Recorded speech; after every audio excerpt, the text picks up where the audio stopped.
नमस्कार, मैं हूं धर्मेंद्र। आप देख रहे हैं online news India.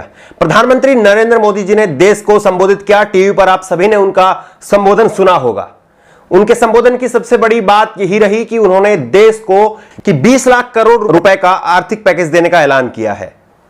Sambit Patra और अंजना ओम कश्यप को मैं आज तक पर देख रहा था, वो इस पैकेज को लेकर के बड़ी बड़ी बातें जो है वो बता रहे थे। शायद संबित पात्रा को यह भी ना मालूम हो कि 20 लाख करोड़ रुपए कितनी जीरो होती है। बहरहाल हम प्रधानमंत्री नरेंद्र मोदी जी के इस संबोधन पर बात करेंगे। 20 लाख करोड़ का यह पैकेज कितना जरूरी था और क्या 20 लाख करोड़ का यह पैकेज जो है वो सफिशिएंट है, वो पर्याप्त है भारत के लिए। और जितना मुंह खोल करके 20 लाख करोड़ रुपए इस तरह से जो तमाम प्रवक्ता बताएंगे अभी आपको, और जो एंकर जो है वो इसके बड़े बड़े फायदे बताएंगे। और जिस तरह से प्रधानमंत्री जी ने कहा कि ये भारत की जीडीपी का 10% है, ये बातें सही है। और सबसे पहले इस पैकेज का जो है वो स्वागत किया जाना चाहिए, मैं ये कहूंगा। लेकिन जो सच्चाई है और क्या ये जो पैकेज है और उस पैकेज के मायने क्या है और ये पैकेज वाकई कितना बड़ा है, इन सब मुद्दों पर बात करेंगे। देखिए, 20 लाख करोड़ रुपए जो आर्थिक बजट होता है वो और या जो भी आर्थिक योजनाएं होती हैं, उनके जो आंकड़े होते हैं वो बहुत बड़े बड़े आंकड़े होते हैं। और उनका सुनकर ऐसा लगता है कि मानो पता नहीं कितना बड़ा जो है वो पैकेज है और अब जो है हर आदमी को कितना कितना रुपए। और इसको सुनकर के ऐसा वो भी याद आ गया जब प्रधानमंत्री जी ने कहा था कि 15-15 लाख रुपए हर किसी को मिलेंगे। तो जो ये आर्थिक बजट में जो घोषणाएं की जाती हैं, उनमें जो पैसा जो है वो आवंटित किया जाता है, वो पैसा इतना ज्यादा होता है कि उसको सुनकर के लगता है कि मानो कितना बड़ा जो है वो पैकेज मिल गया है और अब कितना पैसा जो है वो लोगों को मिल जाएगा। लेकिन जो सच्चाई होती है वो इन आंकड़ों में ही छुपी होती है और वो आंकड़े जो है वो हम आपके सामने रखेंगे।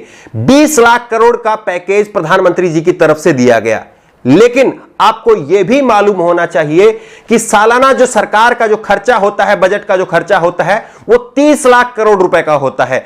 30 लाख करोड़ रुपए का सालाना सरकार का खर्चा होता है। और सरकार ने जो बजट अभी जो आर्थिक पैकेज जो अभी दिया है वो 20 लाख करोड़ रुपए का है, यानी 10 लाख करोड़ रुपए कम है।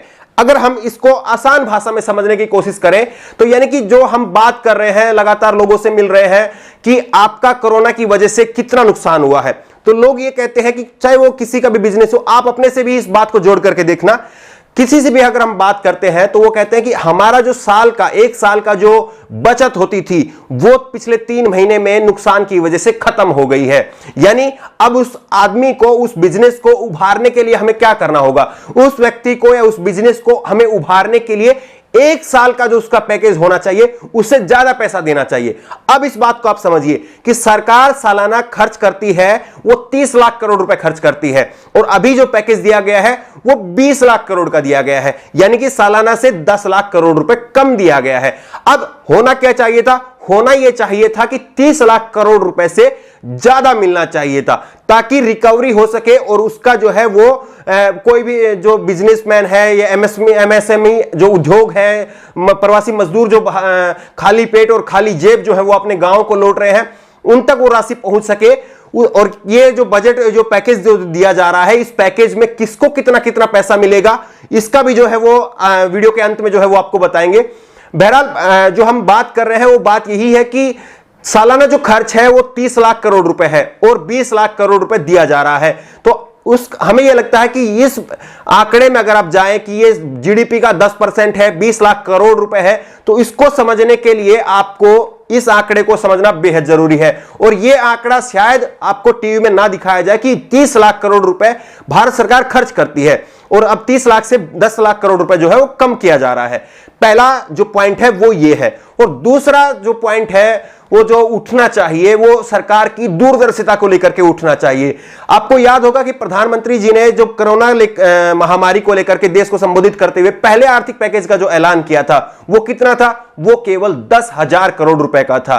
अब आप सोचिए कि एक प्रधानमंत्री जी की दूरदर्शिता को अगर ये सवाल जो है वो अपने आप में उठाता है कि पहले संबोधन में प्रधानमंत्री जी कहते हैं 10,000 करोड़ रुपए का आर्थिक पैकेज दिया जा रहा है, 10,000 करोड़ रुपए और अब 20 लाख करोड़ रुपए, कितना फर्क है। 10,000 और 20 लाख करोड़ में। तो यानी दूरदर्शिता को लेकर भी यह सवाल उठाता है कि वो फिर 10,000 करोड़ रुपए, क्या सरकार को इतना अंदाजा नहीं था कि ये कोरोना की वजह से जो है वो कितना हमारी इकोनॉमी को नुकसान होने वाला है और उसकी भरपाई के लिए हमें कितना जरूरत पड़ेगी। दो बड़ी बातें यहां पर ये हो गई। और तीसरी बात ये है कि प्रधानमंत्री ने कहा है कि ये जो पैकेज है, ये ऐसा नहीं है कि ये पैकेज 20 लाख करोड़ का जो पैकेज है ये आज से सरकार अलग से देगी। ये 20 लाख करोड़ का जो पैकेज अभी जो सरकार देने जा रही है, इस 20 लाख करोड़ में जो पहले पैकेज दिए गए हैं, यानी 10,000 करोड़ रुपए से शुरुआत करके और फिर आरबीआई की तरफ से जो रिबीट दी गई है, वो सब मिला करके, सारी जो छूट मिला करके और जो सारे पैकेज मिला करके, उन सब को मिला करके ये 20 लाख करोड़ का पैकेज होगा। यानी पहले से लेकर के अब तक का जो है, ये नहीं है कि आज से 20 लाख करोड़ और मिलेगा, ऐसा नहीं है। पहले से जो पैकेज चल रहे हैं उनको मिला करके और अब तक जो सरकार जो ऐलान कर रही है उसको मिला करके ये 20 लाख करोड़ रुपए का पैकेज है। दूसरा बड़ा सवाल यह है कि प्रधानमंत्री नरेंद्र मोदी से लगातार पूछा जा रहा था कि पीएम केयर जो उन्होंने बनाया है, क्योंकि इससे पहले प्रधानमंत्री राहत कोष था, कोई भी आपदा आती थी तो उसमें देश के जो लोग थे वो डोनेट करते थे, वो प्रधानमंत्री राहत कोष में डोनेट करते थे। और प्रधानमंत्री राहत कोष की बजाय अब प्रधानमंत्री जी ने पीएम केयर में डोनेट करने के लिए कहा लोगों से। अब सवाल लगातार ये उठ रहा था, विपक्षी पार्टियां जो है वो इस पर सवाल पूछ रही थी। कई सारे पत्रकारों ने कॉलम में बड़े बड़े लेख लिख करके जो है वो प्रधानमंत्री जी से सवाल पूछा कि पीएम केयर में जो है वो कितना पैसा अभी तक सरकार के पास में इकट्ठा हुआ है और पीएम केयर का जो पैसा है वो सरकार किस तरह से खर्च करने वाली है, कहां कहां पर जो है उसका खर्च किया जा रहा है, ये सवाल जो है वो उठा। लेकिन इस सवाल का जवाब जो है वो आज प्रधानमंत्री जी के भाषण में देखने को नहीं मिला। उम्मीद की जा रही थी कि प्रधानमंत्री जो है वो पीएम केयर पर भी जरूर जो है वो जवाब देंगे और वो बताएंगे कि पीएम केयर में जो है वो अभी तक कितना पैसा आया है और सरकार उसको कैसे खर्च करने वाली है। और एक आपको खबर बताते हैं कि 5 दिन पहले जो है एक सूत्रों के हवाले से खबर जो है वो चली थी कि पीएम केयर में 15 लाख करोड़ रुपए अभी तक डोनेट हुए हैं। 15 लाख करोड़ रुपए। और आप सोचिए कि सरकार ने जो आज पैसा दिया है वो 20 लाख करोड़ रुपए का है। 5 दिन पहले 15 लाख करोड़ रुपए पीएम केयर में कहा जा रहा था। अब सोचिए कि जो देश की जनता ने कोरोना महामारी के समय में डोनेट किया है 15 लाख करोड़ रुपए, तो अब सरकार दे रही है 20 लाख करोड़ रुपए। ये 15 लाख करोड़ रुपए जनता ने डोनेट किया, सरकार दे रही है 20 लाख करोड़ रुपए। तो क्या अब आपको यह नहीं लगता कि, और ये 5 दिन पहले की खबर है, तो क्या आपको यह नहीं लगता कि सरकार को 15 लाख करोड़ रुपए तो वो जनता के आए हुए हैं और उससे ज्यादा अपनी तरफ से मिला करके पैसा देना चाहिए था, लेकिन अभी सरकार दे रही है 20 लाख करोड़ रुपए। तो यानी अब जो सवाल उठ रहा था, लगातार विपक्षी पार्टियां लगातार जो सवाल उठा रही थी कि पीएम केयर का पैसा जो है वो कितना है, सरकार क्या उसका ऑडिट कराएगी। आपको याद होगा कि छत्तीसगढ़ के मुख्यमंत्री भूपेश बघेल ने अपना जो मुख्यमंत्री राहत कोष का पैसा है उसकी जानकारी जो है वो सार्वजनिक कर दी है कि कितना पैसा आया है और कहां कहां जो है वो उसमें काम में लिया जा रहा है। अब छत्तीसगढ़ के जो मुख्यमंत्री हैं भूपेश बघेल जो हैं, वो अगर अपने पैसे को सार्वजनिक कर सकते हैं, मुख्यमंत्री राहत कोष के जो पैसा है उसको सार्वजनिक कर सकते हैं, तो प्रधानमंत्री राहत कोष में पीएम केयर फंड में जो है कितना पैसा आया है, क्या प्रधानमंत्री जी को इस पर जवाब नहीं देना चाहिए था? यह बड़ा सवाल था और इसकी आज उम्मीद की जा रही थी। लगातार प्रधानमंत्री जी से सवाल पूछे जा रहे थे और क्या वो अपने संबोधन में इस पर बोलेंगे, इसके कयास जो है वो लगाए जा रहे थे। लेकिन आज भी वो पीएम केयर में कितना पैसा आया है, सरकार कहां कहां पर इसको खर्च करने वाली है, इन सब मुद्दों पर जो है वो प्रधानमंत्री ने आज भी चुप्पी साधे रखी। कुछ बातें जो है उन्होंने वो कही है, वो मैं बातें आपको बताता हूं। कुछ बातें उन्होंने जो शुरुआत में कही, जो अपने संबोधन के शुरुआत में कही, उन्होंने कहा मृतकों के प्रति जो है, जो जिन मजदूरों की मृत्यु हुई है, जिन कोरोना वॉरियर्स की मृत्यु हुई है, उनके प्रति जो है उन्होंने संवेदना जताई। लेकिन संवेदना उन्होंने जताई लेकिन जिम्मेदारी की बात नहीं की। मृतकों के प्रति जो है वो संवेदना जरूर जताई, लेकिन इन मृतकों की मौत का जिम्मेदार कौन है, उस जिम्मेदारी की बात जो है वो प्रधानमंत्री जी के भाषण में नहीं दिखी। और दूसरा कि उनके लिए स्पेशल अलग से कोई केंद्र की तरफ से कोई मुआवजा जो है वो दिया जाएगा, ये जिक्र भी जो है वो नहीं दिखा। उन्होंने कहा संकल्प जो है, हम लोगों को संकल्प लेना है, संकल्प की बात उन्होंने की लेकिन व्यवस्था की बात नहीं की। व्यवस्था जो है वो किस तरह से की जा रही है, क्योंकि आपको व्यवस्था के ऊपर लगातार सवाल उठ रहे हैं। सवाल ये उठ रहे हैं, कई सारे जो बड़े बड़े लेख लिखे जा रहे हैं इस पर, वो इस बात की ओर इशारा कर रहे हैं कि जब देश में 70,000 आज कोरोना के पेशेंट्स जो है वो देश में है, तो ऐसे में सरकार रेल सेवा खोल रही है। पहले श्रमिक स्पेशल ट्रेनें चलाई जा रही थी, अब जो है यात्री ट्रेनें भी जो है वो चलाई जा रही हैं। तो 70,000 जब जिस वक्त जो है वो देश में कोरोना के पेशेंट हैं, तो ऐसे में सरकार जो है वो अगर ट्रेनें चला सकती है, तो जब 700 भी केस नहीं थे हिंदुस्तान में, उस वक्त देश में लॉकडाउन किया गया और उस वक्त जो जहां था केवल 4 घंटे देशवासियों को मिले थे कि वो कोई मूवमेंट कर सकें। तो सवाल ये उठता है और व्यवस्था के ऊपर ये सवाल उठता है कि क्या सरकार जो है उसकी व्यवस्था कैसी है कि 70,000 पेशेंट्स पर वो ट्रेन चला सकती है, लेकिन जब 700 केस भी नहीं थे उस वक्त देश में लॉकडाउन कर दिया गया और केवल उसके लिए 4 घंटे दिए गए। सोचिए कि ये 2 महीने में जो मजदूरों को जो परेशानी हुई है और जितनी तस्वीरें हमने देखी हैं कि कोई ट्रक में छुप करके जा रहा है, कोई जो है टेंपो में छुप करके जा रहा है, कोई पैदल जा रहा है, कोई रेलवे ट्रैक पर जा रहा है। औरंगाबाद में 15 से ज्यादा जो है प्रवासी मजदूरों की रेल से कट करके मृत्यु हो गई।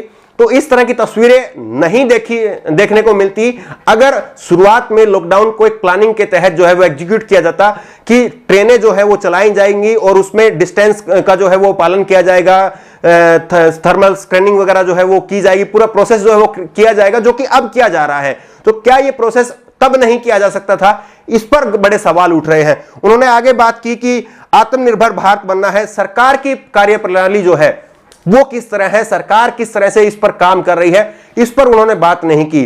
तो ये बड़ी बातें हैं जो कि प्रधानमंत्री जी के जो है संबोधन जो प्रधानमंत्री का रहा, उनकी जो बड़ी बातें हैं वो मुझे लगता है कि आपके सामने रखनी बेहद जरूरी थी, क्योंकि 20 लाख करोड़ का आर्थिक पैकेज का जो ढोल है वो लगातार अब आपको सुनाई देगा, लेकिन उस ढोल में कितनी सच्चाई है, उसकी आवाज में जो है वो कितना दम है, इसका मालूम भी जो है वो जनता को जरूर होना चाहिए। और इस बात को जरूर आप याद रखिए कि 2 अहम बातें मैं आपको कह रहा हूं कि पहली बात यह है कि पीएम केयर का जो पैसा है उसको लेकर के विपक्षी पार्टियां हो या तमाम जो पत्रकार हैं वो इस पर सवाल उठा रहे हैं और सरकार से पूछ भी रहे हैं कि पीएम केयर का पैसा क्या सरकार बताएगी कि कितना पैसा आया है और उसको कहां पर खर्च किया जा रहा है। दूसरा जो राहत पैकेज जो प्रधानमंत्री जी की तरफ से दिया गया है वो 20 लाख करोड़ का है, लेकिन सालाना खर्चा हमारा 30 लाख करोड़ का है और उससे ये 10 लाख करोड़ रुपए कम है। तो अगर इसको समझना चाहें और इसको बजट के हिसाब से अगर समझना चाहें और इसको आंकड़ों में अगर हम समझना चाहें तो ये राशि जो है वो कितनी जो है वो पर्याप्त है या नहीं है, इस पर जो है वो कई सारे सवाल उठ सकते हैं। तो बहरहाल ये बड़ी बातें थी जो मुझे लगता है कि ये बातें आपके सामने रखनी जरूरी थी और शायद इन बातों को जो बीजेपी के प्रवक्ता है वो घुमा करके रखेंगे, लेकिन आज असली सच्चाई जो है और आंकड़ों की जो बाजीगिरी है वो जनता तक पहुंचनी बेहद जरूरी है। 20 लाख करोड़ का जो पैकेज है वो स्वागत करने योग्य है, और लेकिन ये पैकेज अब किस तरह से मिलेगा इस पर भी सवाल है। ये क्योंकि बड़े उद्योगपतियों को ये पैकेज कितना मिलेगा, छोटे जो उद्योगपति हैं उनको कितना मिलेगा, जो प्रवासी मजदूर हैं उनको डायरेक्ट जो है वो पैसा वो कितना मिलेगा, ये सारे सवाल हैं। और ये 20 लाख करोड़ का जो बंटवारा होना है वो किस तरह से होना है वो अभी आगे पता चलेगा। लेकिन इन आंकड़ों की बाजीगिरी में आप लोग ना उलझें और आंकड़ों की बाजीगिरी का जो सच है वो आप तक पहुंचना जरूरी था। इसलिए मैंने आपको ये जो है तमाम जो जानकारियां हैं वो आपके लिए समेट करके आप तक पहुंचाने की कोशिश की है, और उम्मीद है कि आपको भी जो है आंकड़ों की बाजीगिरी से के अलावा जो असली सच्चाई है वो आपको पता चली होगी, और असली सच्चाई पर आप डटे रहिए, क्योंकि ये जरूरी है कि चाहे वो राज्य की सरकार हो या केंद्र की सरकार हो, वो जनता के लिए क्या कर रही है और जनता तक वो पैसा कितना पहुंच रहा है, इसका जनता को जमीनी सच्चाई जो है वो आंकड़ों की बाजीगिरी के अलावा पता होनी जरूरी है। इस खबर को लेकर आपकी जो भी राय हो नीचे कमेंट बॉक्स में अपनी राय जरूर दें, और इसी तरह की तमाम खबरों के लिए ऑनलाइन न्यूज इंडिया को सब्सक्राइब करें। धन्यवाद। इस खबर को अभी लाइक करें, शेयर करें, और ऑनलाइन न्यूज इंडिया की सभी खबरें अपने मोबाइल फोन पर सबसे पहले देखने के लिए अभी चैनल को सब्सक्राइब करें और घंटी जरूर दबाएं।